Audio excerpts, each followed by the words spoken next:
하나님의 말씀은 마가복음 14장입니다. 마가복음 14장 32절 39절인데요. 36절 한 절만 읽고 시작하도록 하겠습니다. 시작. 이르시되 아빠 아버지여 아버지께는 모든 것이 가능하오니 이 잔을 내게서 옮기시옵소서. 그러나 나의 원대로 마옵시고 아버지의 원대로 하옵소서 하시고. 오늘은 제목은 아빠 아버지란 제목입니다. 예수께서 오늘 아까 읽은 말씀을 통해서 아빠 아버지여 라고 이렇게 하나님께 기도할 때에 아버지를 호칭했던 그런 표현이거든요. 그 제목으로 삼았던 것은 예수님이 행복해 하셨는데 그 행복해 했던 것은 바로 아버지께 그 행복의 뿌리를 두었기 때문인 거거든요. 근데 그 아버지는 어떤 아버지셨냐 하는 것을 계속 다루고 있습니다. 이제 예수께서 기도 중에 이렇게 호칭하신 그 아버지의 호칭에 대해서 중심 나누고 있는데, 맨 처음에는 하늘에 계신 우리 아버지 이 말씀 나누었고요. 그 다음에 이제 거룩하신 아버지, 의로우신 아버지 이렇게 나누었습니다. 오늘은 이제 아빠 아버지 이런 제목이 나누게 됩니다. 우리 그리스도인들은 예수가 하나님의 아들이시고 그리스도이라는 사실을 믿는 자들입니다. 예수님이 하나님의 아들이시고 그리스도라는 것을 이렇게 고백하고 믿게 되죠. 이런 최초의 고백은 베드로가 했습니다. 베드로가 이 최초의 고백을 했을 때 우리 주님이 참으로 기뻐하셨다는 것을 알 수 있죠. 그래서 주님이 얼마나 기뻐하시던지 바요나 시므나 이것을 내게 알게 하니는 혈육이 아니다. 바로 하늘에 계신 아버지께서 알게 하신 것이다 라고 하면서 하고 내가 참으로 복이 있도다 라고 이렇게 말씀하시거든요. 그러니까 이 고백이 얼마나 우리 주님을 흡족하게 했고 우리 주님을 기쁘시게 했는가 하는 것을 볼 수가 있는 거죠. 우리가 많은 신앙 안에서 고백을 하지만 그런 어떤 고백보다도 우리 하나님을 기쁘시게 하고 하나님의 영광을 드러낼 수 있는 그런 귀한 고백이 바로 주는 살아계신 하나님의 아들이시고 그리스도라는 이 고백입니다. 바로 우리가 정말 이런 고백을 통해서 정말 주님을 기쁘시게 하는 성도가 되시기를 예수님의 이름으로 축원합니다. 그런 사람들이 바로 그리스도이다, 크리스찬이다 라고 이렇게 말할 수가 있는 거죠. 하나님, 그러면 주님께서 이런 고백하는 때 그 고백하는 자들 기뻐만 하고 끝났을까요? 그것도 아닙니다. 기뻐만 하고 끝나지 아니하고 그런 고백을 바탕으로 해서 교회를 세우겠다고 이렇게 말씀을 하십니다. 그런 고백을 바탕으로 해서, 그런 고백이 믿음의 고백인데 이런 믿음의 고백을 바탕으로 그걸 반석 삼아서 교회를 세우겠다는 것입니다. 그런데 그것으로 또 끝나지 않습니다. 이렇게 그런 믿음의 고백을 통해서 교회를 세우는 데 앞장서는 자들을 주님께서는 그들에게 바로 천국 열쇠를 주겠다고까지 말씀하시지 않습니까? 그래서 천국 열쇠를 주노니 바로 땅에서 매면 땅에서 하늘에서 매이고 땅에서 매면 하늘에서 풀린다라고 심지어는 이렇게까지 말하고 있습니다. 이 말씀을 베드로의 고백의 이 말씀을 천주교에서는 교황한테만 적용합니다. 교황한테만. 그래서 베드로가 첫 번째 교황이고 나머지 다 교황한테만 적용해. 교황이 천국 열쇠가였다고 해서 교황을 그렇게 귀하게 여기는 거거든요. 그러나 개신교에서는 그렇게 적용하지 않습니다.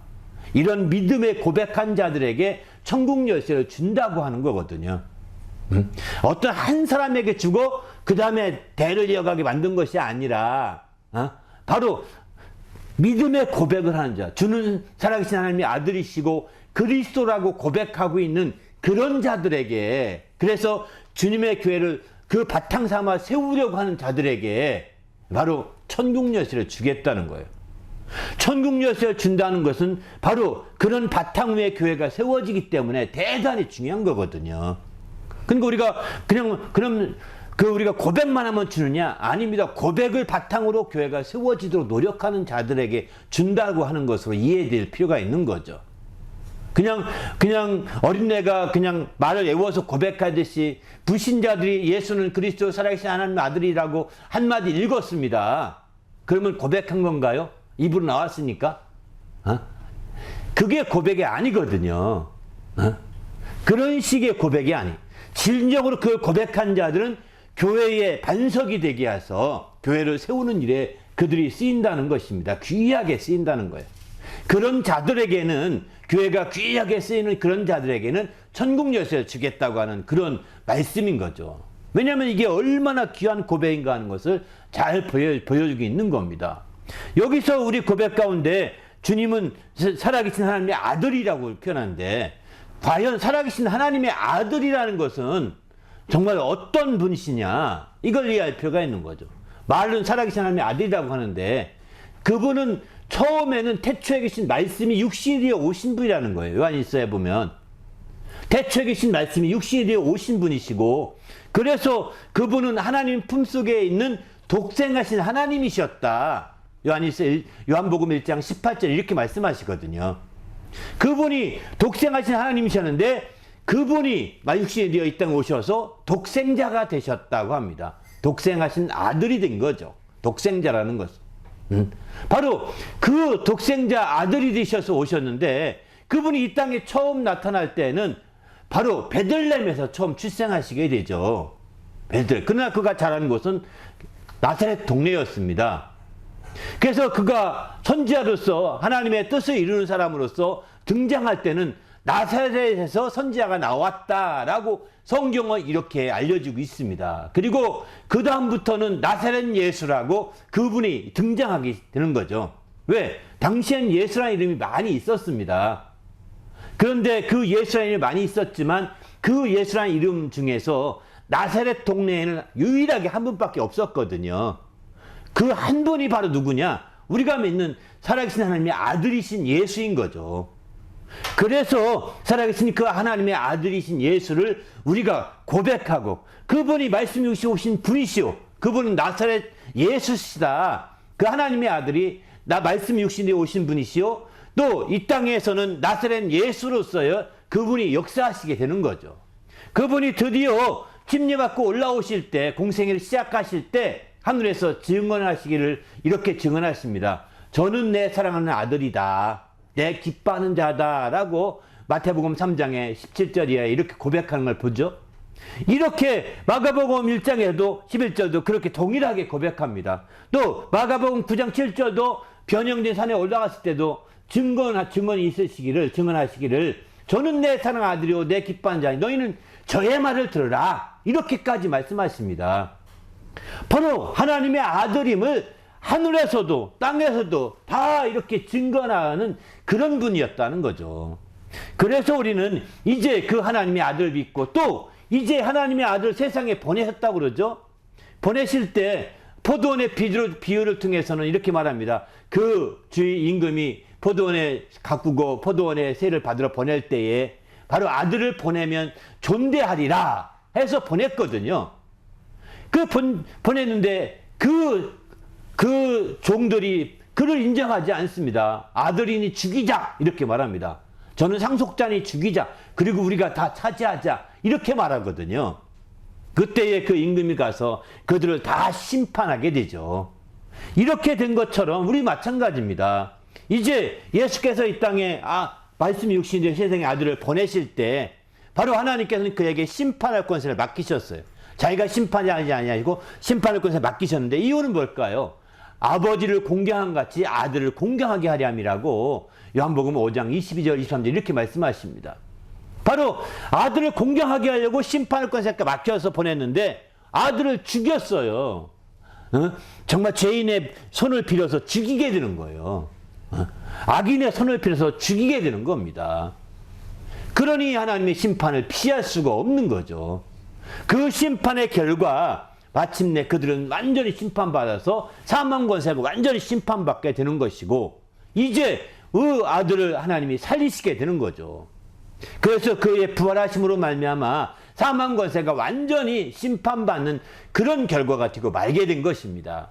이렇게까지 세상에 바로 하나님의 아들로 오셔서 벌어진 일들입니다. 이런 일들을 하나님의 태초부터 시작해서 벌어진 하나님의 아들과 관계된 일들을 우리는 하나님의 경륜이다 이렇게 표현하고 있습니다. 이런 하나님의 경륜을 알면 알수록 하나님의 사랑을 깊이 체험하고 알게 되는 거죠. 또 반대로 하나님의 의를 또한 깊이 있게 알 수 있는 좋은 계기가 되게 됩니다. 왜냐하면 하나님은 불의한 것을 용납하지 않으신다는 것을 경륜을 통해 보여주고 있거든요. 그리고 반면에 의로운 자들에게 그분의 사랑이 베풀어주고 있다는 것을, 그분의 사랑을 전해주고 있다는 것을, 이제 전하고자 한다는 것을 잘 나타내 주는 것이 하나님의 경륜이기 때문입니다. 그 아들을 통해서 그 모든 것들을 다 나타내 주었기 때문입니다. 그런데 하나님이 이렇게 그 나타내 준 것은 바로 아들을 사랑하셔서 하신 일이었는데, 아들을 사랑하사 하나님께서 하신 일이 어떤 일이시냐면 만물을 다 그의 손에 주셨다고 했습니다. 아까 심판을 맡기셨다고 했는데 그 정도가 아닙니다. 만물을 다 그의 손에 주셨다고 요한복음 3장 25절에 말씀합니다. 아버지께서 아들을 사랑하사 만물을 다 그의 손에 주셨다. 또 요한복음 5장 20절에는 하나님께서 아버지께서 아들을 사랑하사 자기의 행하시는 것을 다 아들이 보이게 했다. 자기가 행하시는 것 다 아들이 보게 했다는 것입니다. 아들은 다 볼 수 있게, 아무나 못 봅니다. 여러분 뭐 아다시피 사랑하는 자가 아니면 볼 수가 없는 것이죠. 그뿐만 아니라 보게 한 정도가 아니라 더 큰 것도 보게 했다고 했습니다. 이렇게 바로 아들을 사랑하사 모든 걸 다 이렇게 하신 거죠. 그러면 아들은 그렇게 자기를 사랑하사 정말 만물을 다 주시고 또 모든 걸 다 보여주신 아버지께 아들은 어떻게 했을까요? 아들도 아버지를 사랑하사 하신 것은 뭐냐면 자기의 목숨을 다 하나님께 드리게 됩니다. 자기의 목숨을 다 드리게 됩니다. 그래서 요한복음 10장 17절 보게 되면 내가 내 목숨을 버리는 것은 이렇게 버린다고 말하죠. 이게 누가 빼앗는 자가 있어서가 아니라 18절에 보면 빼앗는 자가 있어서가 아니라 스스로 버리노라 이렇게 말합니다. 바로 주님께서는 앞서 5장 말씀 보게 되면 6장 같은 데 보면 나는 아무것도 혼자 하지 않는다 이렇게 말씀하신 분이시거든요. 오직 아버지 뜻대로 하시는 분이다. 이렇게 뜻대로 하러 왔다 이렇게 하신 분이셨는데 여기서는 스스로 하는 것이 하나 유일하게 있습니다. 그건 뭐냐면 내 아버지께 드려지는 겁니다. 아버지께 드려지는 것은 유일하게 하신 거예요. 그래서 마침내 아버지께 드려짐으로 말미암아 이제 하나님을 정말 사랑했던 거죠. 이것은 빼앗는 자가 있는 것이 아니라 스스로 드린다라고 이제 이렇게 표현하고 있습니다.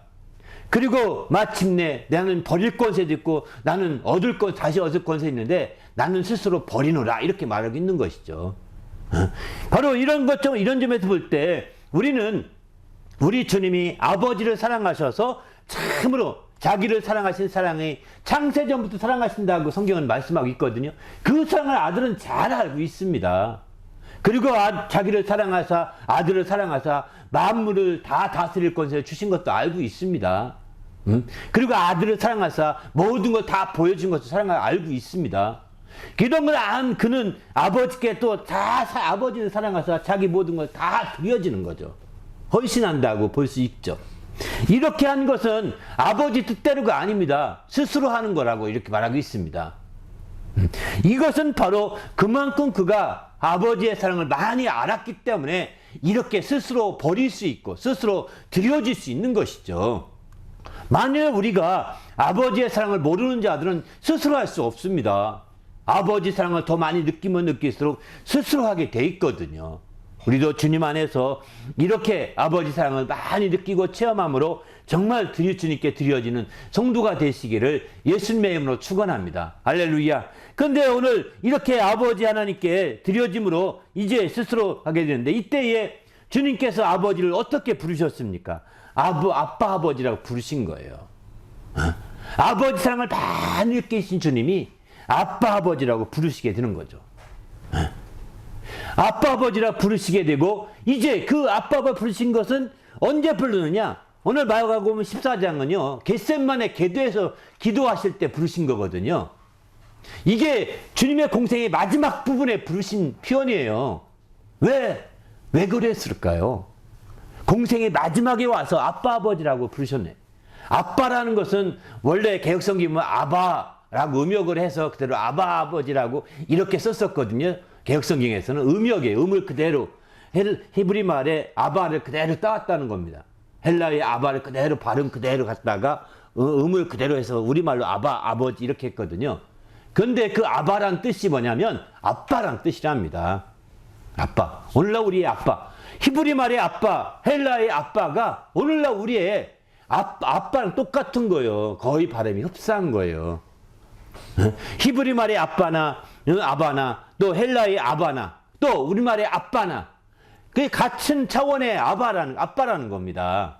이것은 뭐냐면 노아 그 바벨탑 사건을 통해서 한 구음에서 시작된다는 표현해 주고 있는 거죠. 한 구음에서 한 언어에서 흩어졌기 때문에 발음이 거의 비슷비슷해 간다는 것입니다. 시간이 지날수록 변해가지만 이 아빠라는 단어는 그렇게 안 변하게 다 된 거죠. 그리고 영어에서는 파파죠. 파파인데 사실은 그것도 아자가 생략된 아파예요. 이 파파라는 뜻이죠. 아자는 자동으로 입만 벌리면 나오게 되지 않습니까? 뒤에 빠를 강조하다 보니까 파가 된 거라고 이런 말을 하더라고요. 어쨌든 이렇게 실제적으로 이런 식으로 바로 아버지라고 했던 것은 그만큼 하나님 아버지의 사랑을 많이 느꼈기 때문에 그런 거죠. 아버지 하나님의 사랑을 많이 느끼지 않았더라면 아버지라고 하지 않을 겁니다. 여러분 누가 아빠라고 할까요? 아빠 없이는 못 사는 아이들이 아빠라고 하는 겁니다. 그렇지 않습니까? 아빠 없이는 못 산다는 것은 아빠나 엄마의 사랑이 절대적으로 느껴지는 그런 아이들에게 아빠, 엄마 이런 개념을 쓰잖아요. 쉽게 이런 말 쓰거든요.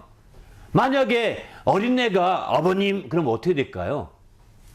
제가 갓난 유치원생이 아버님 하면 이 거리감이 느껴지지 않습니까? 존중감이 아니에요. 완전히 이렇게 사랑이 어디 갔는지 모르지만 가까이 가긴 너무 먼 사이 이렇게 느껴지는 겁니다. 그런 단계가 아니라 아빠라는 것은 아주 가까운 사이에 사랑을 느끼고 있는 사이임을 표현해준 대표적인 표현이라고 볼 수 있는 거죠. 예수님께서 그의 공생의 말미에 이 말을 쓰신 것은 사랑이라는 것, 제가 이 말씀 놓고 왜 이렇게 했을까 한 주간 내내 이렇게 고민하면서 기도했어요. 하나님, 왜 예수님은 이 아빠 아버지를 왜 마지막에 와서 이렇게 부르게 됐을까요? 그 전에 안 불렀을까요? 제 개인적인 생각은 그 전에 불렀을 수도 있다는 생각이 들긴 합니다. 왜? 창세전부터 아버지의 사랑을 많이 느꼈던 분인지라 그럴 수도 있다고 생각 들거든요. 그런데 그가 그렇게 부르지 않았고, 맨 마지막에 기록한 것은 맨 마지막이거든요. 거의 마지막에서 기록한 것은 분명한 하나님의 뜻이 있을 것이다. 그건 무엇을 의미할까? 이렇게 하면서 기도했는데, 뭐 했는지 아닌지 모르지만 마지막에 이렇게 마지막 말미에 기록한 것은 바로 사랑이라는 것은 가면 갈수록 더 깊어진다는 것입니다. 사랑이라는 것은 시간이 흘러가면 흘러갈수록 더 깊어지고 그 맛이 더 확실해진다는 거죠. 그렇지 않습니까? 여러분 어릴 때 사랑을 깊이 가까이 느낄지 모르지만 깊이 있게 느끼지 못하는 것도 있거든요. 그러나 시간이 지나가면 지나갈수록 깊이 있게 느껴진다는 거예요. 여러분 간장 중에서도 시간장이라는 걸 들어보셨나요? 시간장이 뭐냐면 맛을 깊이 있게 날 때 시간장을 쓰거든요. 햇간장은 그 설탕, 소금물 같아요. 그냥 좀 약간 누리끼리한 소금물 같은 거거든요. 그걸 졸여서 점점점 좋은 간장이 되고 오래 두게 되면 아주 검고 진한 간장이 되는 거죠. 이렇게 되듯이 아주 진한 맛, 깊은 맛을 볼 수 있는 것은 오래 갈수록 가능하다는 거예요. 우리가 사실은 부모님의 이 사랑을 우리가 얘기할 경우에 어릴 때는 잘 모른다고 하다가 이제 나이가 들수록 부모님의 사랑을 알아간다고 하지 않습니까? 그래서 이제 내가 부모님의 사랑을 느낄만 하면 부모님이 안 계신다는 겁니다. 이게 세상에 그래서 가슴 친다는 얘기를 많이 하더라고요. 내가 사랑을 느낄만 하면 안 계신다는 거예요. 내가 느낄만 하면 부모님이 내가 해준 거 하나 먹지도 못하고 마시지도 못하고 이런 상황이 된다는 거예요. 그러니 답답한 거죠. 이러는데 바로 예수님은 그만큼 그래서 시간이 지나갈수록 사랑이 깊어진다는 것을 아셔야 되는 거예요. 그런데 예수님의 아버지는 오늘날 우리의 육신의 아버지와 다릅니다. 육신의 아버지는 시간이 지나가면 늙습니다. 그래서 때로는 먹지도 못하고 마시지도 못하고 때로는 먼저 죽기도 합니다. 무기력한 존재가 되어갑니다. 시간이 흘러갈수록. 나는 점점점 시간이 흘러갈수록 더 왕성해지고 아주 막 대단한 것 같이 됩니다. 그러나 그렇게 되면 될수록 더 부모님의 사랑이 커지게 되는데 이렇게 거꾸로 가게 되죠. 이렇게 거꾸로 부모님 느낄만 하면 부모님은 아무것도 해줄 수 없습니다. 이런 상태가 되지만 그러나 예수님과 아버지의 관계는 다릅니다. 우리 육신의 아버지가 아니기 때문입니다. 영의 아버지는 바로 정말 더 가면 갈수록 깊어질 뿐만 아니라 그분이 해주시는 것이 얼마나 큰 것인지도 그 은혜도 깨닫게 되는 것이죠. 이게 큰 차이라는 거예요. 육신의 아버지만의 한계가 있는 거죠. 그래서 우리는 바로 아빠 아버지라고 말미에 썼던 것도 그가 이제 마지막 관원들에게 잡하기 바로 직전에 겟세마네 동산에서 기도할 때 아빠 아버지여 모든 것이 가능하니 내 원대로 마옵시고 아버지 원대로 되기 원합니다. 그러나 먼저 원하는 것은 내 이 고난이장이 지나기 원합니다. 그러나 내 원대로 마시고 아버지 원대로 되기 원합니다. 라고 기도하십니다. 그때에 그는 이제 아버지로 해서 내가 하시는 최고의 것을 할 때 그때 내 것을 마침내 아빠의 그 사랑을 깊이 있는 사랑을 느꼈던 것이 아니었는가 이런 생각이 들어요. 그가 아버지로 해서 내가 최고의 것을 해야 되겠다. 그것을 아버지 뜻대로 그냥 살아야 되겠다. 라고 그가 결심하고 이제 섰을 때 아빠 아버지를 그때서 비로소 깊이 있게 다가온 것이 아닌가 이런 생각이 듭니다. 아무튼 이건 여러분이 기도하는 정도에 따라 다르게 느껴질 수 있긴 하겠지만 저는 그런 생각이 들었어요. 바로 가까이 계신 그분이 정말 얼마나 큰 사랑을 느꼈으면 이렇게 표현했을까 이런 생각을 해보게 됩니다. 우리 모두도 하나님의 사랑이 멀리 있는 사랑이 아니라 하늘 저 건너편에 있는 사랑이 아니라 이렇게 아빠 아버지의 사랑으로 가까이 느껴지시길 바랍니다. 할렐루야. 그럴 때 참으로 우리가 행복해지시는 거거든요. 그 사랑을 알면 알수록 바로 예수님이 자기의 목숨을 드리듯이 자원해서 드리듯이 더 자원해지고 그 사랑을 알면 알수록 더 이제 능동적이 되고 더 깨어있게 되는 겁니다. 예수님께서도 정말 그렇지 않습니까? 예수님은 자신이 이런 사랑을 받고 있는 걸 자신이 너무나 잘 알기 때문에 그 제자들에게도 이 사랑을 받을 수 있도록 하기 위해서 계명을 지키라고 이렇게 말씀합니다. 내 말을 지키라 이렇게 말씀합니다. 내 말을 지키면 내가 아버지께서 그들을 사랑할 것이다 라고 이렇게 말씀하시거든요. 아버지의 사랑을 받게 하려고 예수님이 몸부림치셨습니다. 그래서 저 제자들도 아빠 아버지가 되게 하려고 했던 것이죠. 예수님만이 아빠 아버지가 아니라 그 제자도 사랑을 받아서 사랑을 깊이 있게 느낌으로 말미암아 아빠 아버지가 되게 하려고 하셨던 겁니다. 그래서 그 사랑을 받게 하고 그 사랑을 힘있게 하려고 했던 것이죠.